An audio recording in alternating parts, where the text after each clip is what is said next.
Assalamualaikum warahmatullahi wabarakatuh. Kembali lagi dengan saya Mas Alan di channel siaran cerita mistis. Untuk kisah kali ini masih melanjutkan dari kisah yang sebelumnya, yaitu kisah yang berjudul Misteri Sang Gadis Penari Desa. Sebelum kita masuk ke ceritanya, jangan lupa untuk like, komen, subscribe channel ini dan nyalakan juga lonceng notifikasinya agar tidak ketinggalan cerita-cerita dari channel ini. Dan seperti apa ceritanya? Mari kita dengarkan.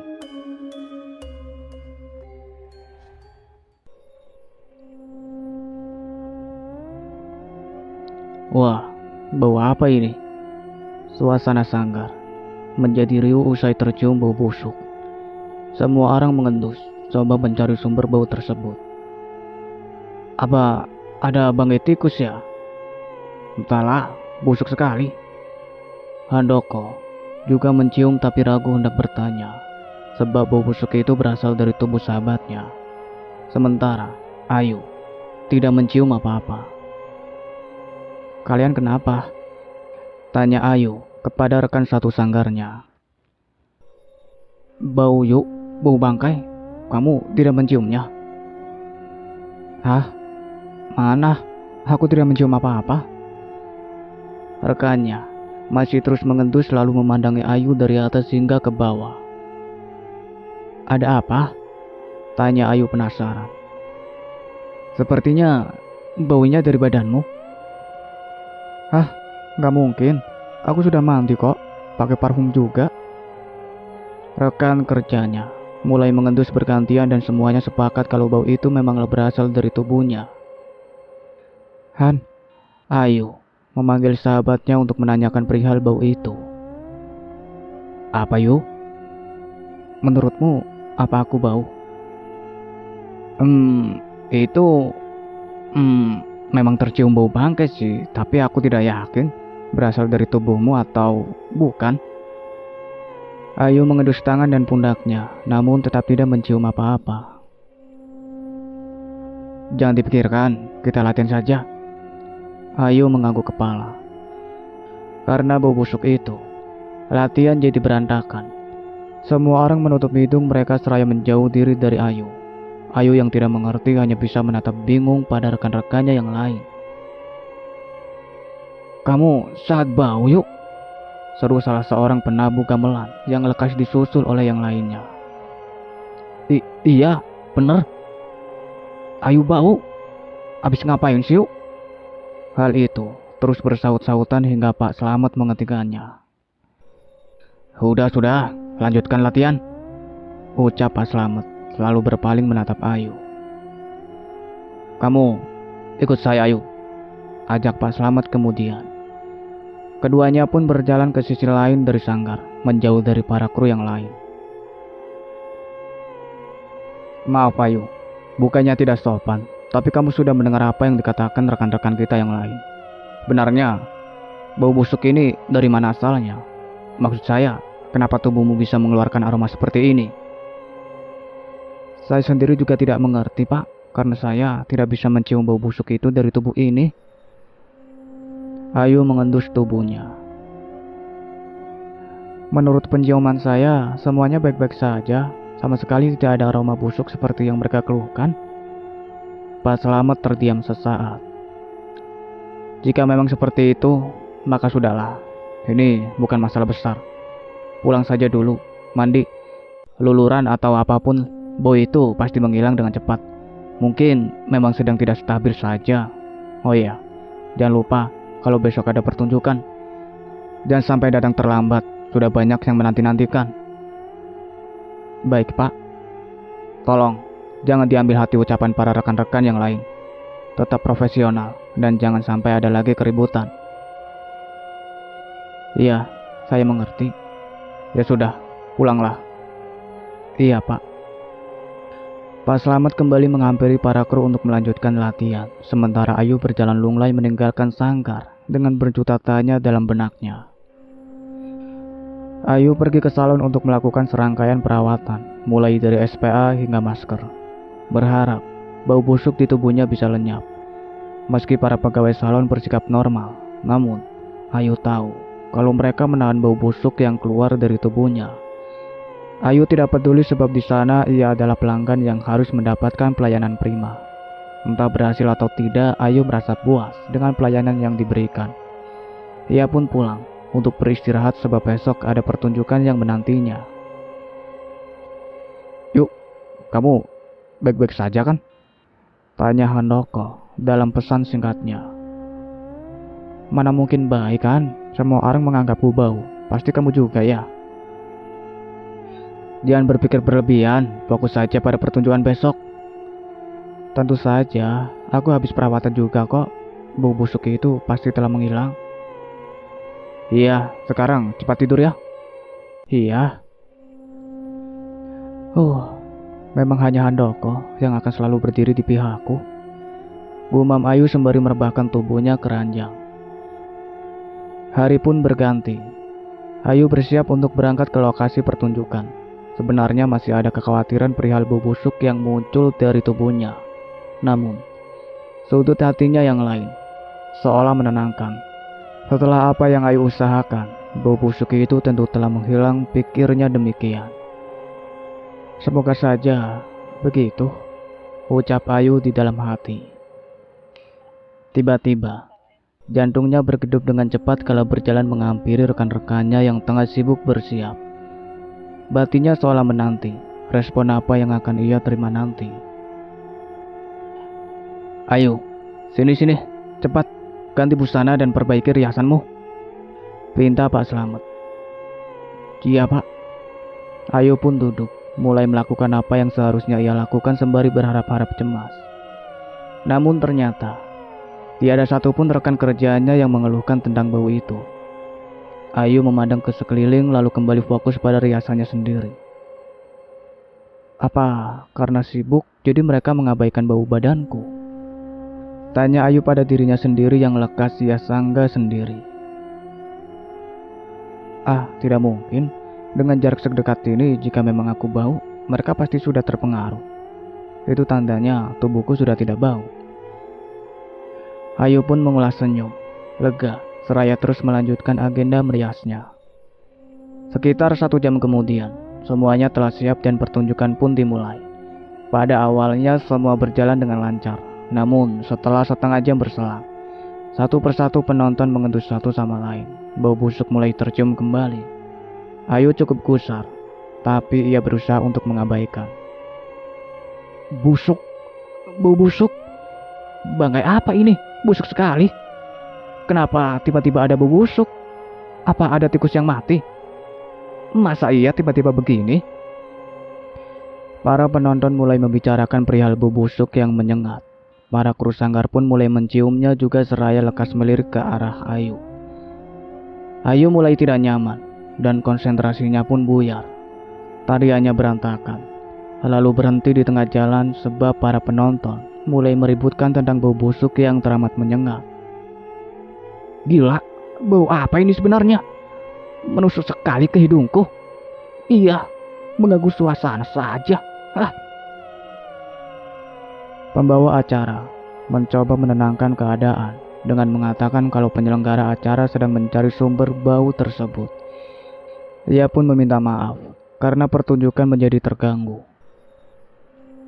Mohon untuk mengabaikan hal ini dan mari kita lanjutkan pertunjukannya, ajak si pembawa acara. Pertunjukan memang dilanjutkan, tapi kegaduhan masih berlanjut juga. Terlebih bau busuk kian menyengat saja. Alhasil Pak Slamet memanggil turun Ayu, mengajaknya berbicara berdua. Apa Pak Slamet menganggap kalau busuk itu berasal dari tubuh saya? Tanya Ayu, yang langsung tepat sasaran. Sepertinya kamu sudah memahaminya. Ayu membulat. Saya tidak mencium apa-apa, Pak. Terkadang memang begitu adanya, tapi demi kelancaran acara, tolong kamu jangan naik ke sana ya. Pak, saya minta maaf ya. Ayu hanya bisa diam, memandang Pak Slamet yang berjalan kembali untuk melanjutkan pertunjukan. Ayu sangat marah, tapi tidak bisa berbuat apa-apa. Sekitar pukul 9 pagi, Handoko mengetuk pintu rumah Ayu dan Ayu tahu betul perihal tujuan dari kedatangan sahabatnya tersebut. gimana keadaanmu Yuk? Pasti sedang tidak baik-baik saja ya? Tanya Handoko yang langsung to the point. Han, katakan dengan jujur, apa benar tubuhku mengeluarkan bebusuk? Tanya Ayu sembari menatap sahabatnya itu. Itu sebenarnya sih, aku sudah tahu, tidak perlu dilanjutkan. Potong Ayu cepat. Jangan patah semangat begitu. Hilang kemana Ayu yang selama ini ceria dan kuat? Ayu menghela napas dalam-dalam. Han, iya. Aku sudah melakukan segala macam cara untuk menghilangkan bau busuk di tubuhku ini, tapi tidak ada hasil. Meskipun aku sendiri tidak bisa menciumnya, tapi ini benar-benar merusak semuanya. Tenang yuk, semua hal pasti ada solusinya. Solusi apa? Bagiku ini sudah tidak wajar. Pasti ada seseorang yang telah sengaja melakukan hal ini untuk menyingkirkanku. Jangan berpikir macam-macam, tidak baik untuk kesehatan. Aku tahu sekarang, bodohnya tidak kusadari sejak awal. Apa? Putri, ini pasti perbuatannya. Putri? Iya, dia memiliki alasan yang kuat untuk berbuat seperti ini padaku. Pertengkaran terakhirku dengannya mengakibatkan dia dipecat dari sanggar. Tentu saja dia menaruh dendam yang dalam. Siapa lagi selain dia? Penari lain mana berani melakukan hal ini? Hanya menggunjing saja yang mereka bisa lakukan, tapi Putri, dia berbeda. Handoko terlihat mengerutkan dahi. Sebenarnya ia pun memikirkan hal yang sama. Hanya saja, ia tidak ingin semakin memperbesar api amarah dan dendam di dalam diri Ayu. Aku harus membalasnya, ucap Ayu dengan mantap. Yuk, bisa tidak? Kalau kamu jangan saling membahas dengan Putri. Rantai terkutuk ini tidak akan pernah bisa berhenti. Cukup cari jalan keluar agar masalahmu terselesaikan dan tidak perlu membalas dendam. Tidak bisa. Sedari awal dia yang memulai. Aduh, kalau gitu aku tanya, bagaimana caramu untuk membalas Putri? Soal itu, kamu lihat saja nanti. Apa yang mau kamu lakukan? Pergi ke dukun juga seperti Putri. Yuk, mau berapa kali kamu ke sana? Berapa lama lagi kamu bergantung padanya? Ini jalan yang tidak benar. Jika kemarin sudah terlanjur, setidaknya mulai sekarang jangan lagi mengulanginya kesalahan yang sama. Handoko, tahu apa kamu? Apapun yang akan aku lakukan, sama sekali tidak melibatkanmu. Kamu tidak perlu mengkhawatirkanku. Aku tahu batasanku, dan aku akan tetap baik-baik saja seperti semula. Handoko menarik napas dalam, lalu mengembuskannya. Baiklah, mari tidak membicarakan hal itu dulu, karena ada satu hal yang ingin sekali kutanyakan padamu. Apa itu? Tanya Ayu kemudian. Ini tentang tuduhan yang Putri lontarkan. Aku jadi teringat kembali tentang perewangan Sundel Bolong. Apakah benar itu perewanganmu? Kita adalah sahabat, kamu bisa menceritakan apapun padaku, ucap Handoko. Handoko sangat berharap kalau sahabatnya berkenan untuk membuka rahasianya kepadanya. Sayangnya, hingga detik ini pun Ayu tetap mengelak. Mana ada hal semacam itu? Aku akui tidak sedikit yang menggunakan hal-hal begitu, tapi aku sama sekali tidak memiliki perewangan. Handoko terdiam, sebab ia tahu betul mengenai sosok wanita berkebaya merah yang terus saja mengikuti Ayu. Handoko pun cukup dibuat ketakutan oleh sosok tersebut. Ayu sendiri tampaknya juga menyadari kalau sahabatnya tidak mempercayai ucapannya. Namun, ia tetap bersikukuh kalau ia sama sekali tidak memiliki perewangan seperti yang Putri tuduhkan. Jangan terpengaruh dengan rumor yang sengaja Putri sebarkan, Han. Kita bersahabat cukup lama. Siapa yang lebih kamu percaya, dia atau aku? Handoko memanyunkan bibirnya seiring dengan dahi yang berkerut. Berulang kali ia memandangi wajah sahabatnya, lalu mengalihkan pandangan ke halaman asri di depannya. Handoko tidak tahu harus menjawab apa. Dia yakin kalau Ayu sengaja menyembunyikan kebenarannya. Namun ia juga tidak ingin membuat Ayu menjadi jauh lebih marah lagi. Sampai kapan kamu akan menyembunyikan hal besar ini dariku, Yuh? Benak Handoko. Aku hanya tidak ingin kalau kamu akan terbelenggu dalam jerat iblis. Han, ayo sarapan dulu. Ibu masak lodeh nangka kesukaanmu nih. Ajak Ibu Ayu yang telah menganggap Handoko bagaikan anak sendiri. Wah, pasti enak ini. Pastinya. Ayo, kamu juga yuk, buruan makan. Iya, Bu. Usai makan, Handoko dan Ayu kembali duduk di teras.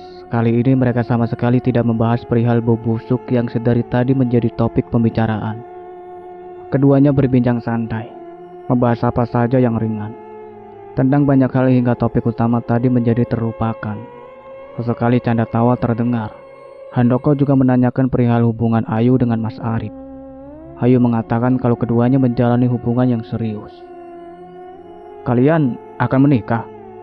Tanya Handoko memperjelas.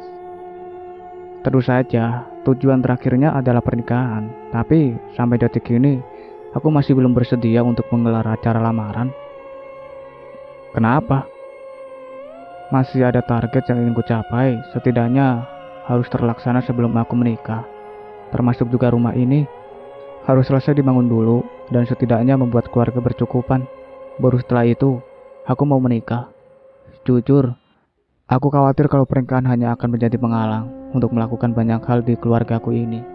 Jadi setelah semuanya selesai, baru aku bersedia untuk menikah dengan Mas Arif. Memulai semuanya dari awal, tapi keluargaku sudah nyaman, aman, dan selalu berkecukupan. Handoko menghela napas panjang. Semua orang memang memiliki prioritasnya sendiri-sendiri, ucapnya kemudian. Perbincangan itu berlangsung hingga sekitar pukul 11:30 siang. Handoko pamit karena ada urusan lain yang hendak ia lakukan. Handoko juga pamit pada kedua orang tua Ayu. Setelah itu barulah ia menyalakan mesin motornya. Hati-hatian. Iya. Tiba-tiba Handoko tergagap. Tidak bisa melanjutkan ucapannya karena sosok berkepaya merah kembali muncul di samping Ayu tepat. Handoko hanya bisa menelan ludah kasar, tapi tidak bisa memalingkan pandangannya dari sosok tersebut. Pandangannya seolah tertahan hanya pada titik itu. Sekuat apapun Handoko berusaha melawan, tetap tiada hasil apapun. Hal yang dikhawatirkan Handoko pun terjadi. Sosok berkepaya merah itu memalingkan arah pandangannya menuju Handoko. Mata mereka kini saling berpandangan. Ekspresi wajah si wanita tidak menunjukkan kondisi apapun. Handoko ingin sekali segera pergi, tapi tubuhnya seakan kaku. Perlahan sosok wanita berkepaya membalikan tubuhnya dan lekas membuat Handoko terperanjat. Bagian punggungnya benar-benar berlubang. Hanya berlubang namun tidak menembus hingga ke perut. Ah! Handoko berteriak sekuat tenaga, tapi suaranya hanya tertahan di dalam hati. Tidak bisa keluar dari mulutnya yang masih bungkam. Barulah setelah sosok itu kembali menghadap ke arah Handoko, Handoko bisa bergerak. Segera ia lakukan motor miliknya, tak peduli pada tubuhnya yang gemetar. Ia hanya ingin segera pergi dari sana. Ini tidak baik, bahkan benar-benar buruk. Apa yang Putri katakan memanglah benar. Sudah sejauh apa tindakan yang Ayu ambil ya? Handoko berkutat dengan pemikirannya sendiri. Selain itu tubuhnya pun masih sedikit gemetar, imbas dari penampakan yang tadi ia lihat. Sosok itu benar-benar menyeramkan. Apa yang ada di otak Ayu hingga mau bersekutu dengannya? Apa dia buta?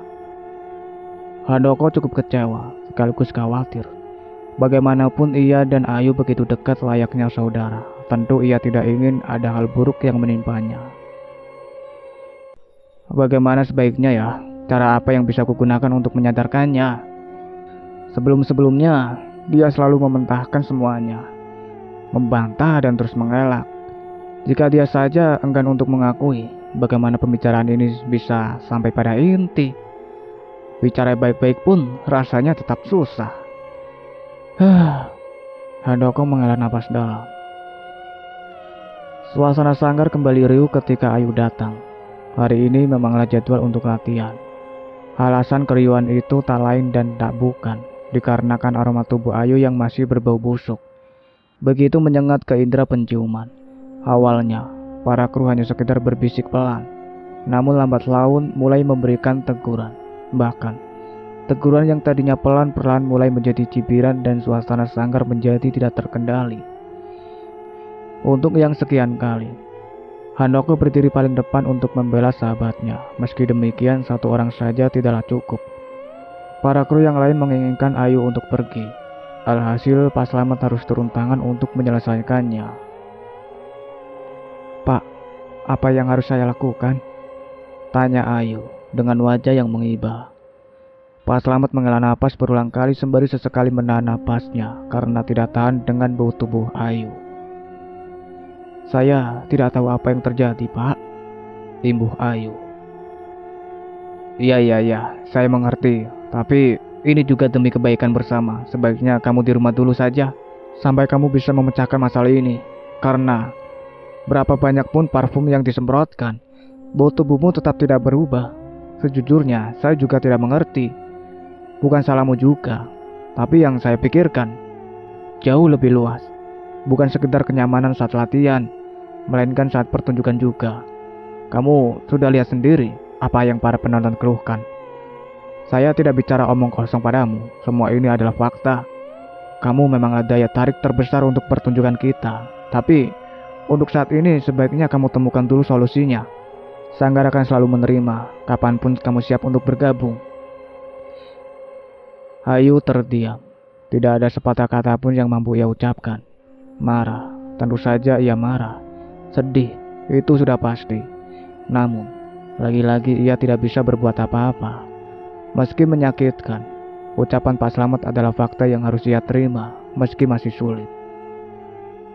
"Ayo, berhati-hatilah ketika pulang. Saya akan lanjut mengawasi latihan." Ayu menganggukkan kepalanya, melihat Pak Slamet yang berjalan kembali sendiri.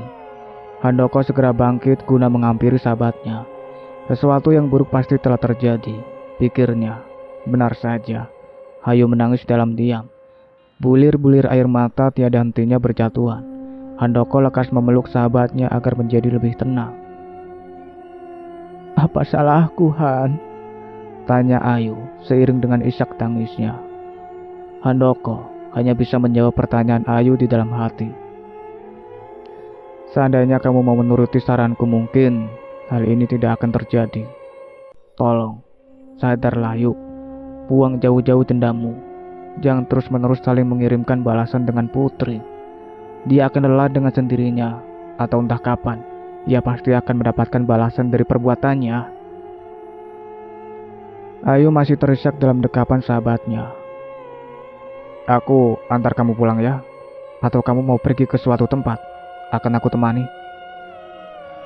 Ayu menggeleng, perlahan lalu memundurkan tubuhnya dari rengkuhan Handoko.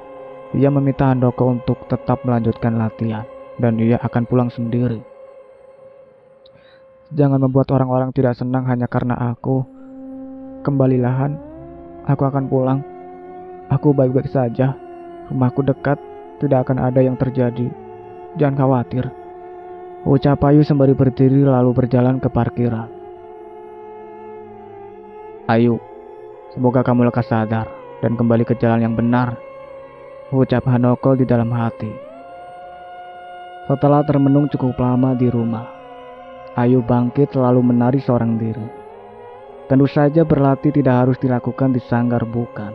Dimanapun bisa, termasuk juga di rumah, meski tanpa musik yang mengiringi. Tarian Ayu tetap terlihat lembut dan elegan, tarian ombak banyu yang biasa ia lakukan. Entahlah, mungkin hanya tarian itu yang mampu menenangkan kecamuk hebat dalam batinnya. Atau mungkin juga ia memiliki maksud yang lainnya. Yang jelas, Ayu kian tenggelam dalam tariannya hingga dirinya benar-benar menjadi tenang. Sangat tenang. Begitu tenang hingga ibunya harus berulang kali memanggilnya. Ibu, ada apa?" tanya Ayu tersentak. "Serius sekali menarinya?" Ayu hanya mengulas senyum. "Di depan ada Mas Arif tuh, temuin Gih." "Oh, iya Bu." Ayu meletakkan selendangnya lalu bergegas berjalan ke ruang tamu. Pikirnya Mas Arif datang di waktu yang tepat.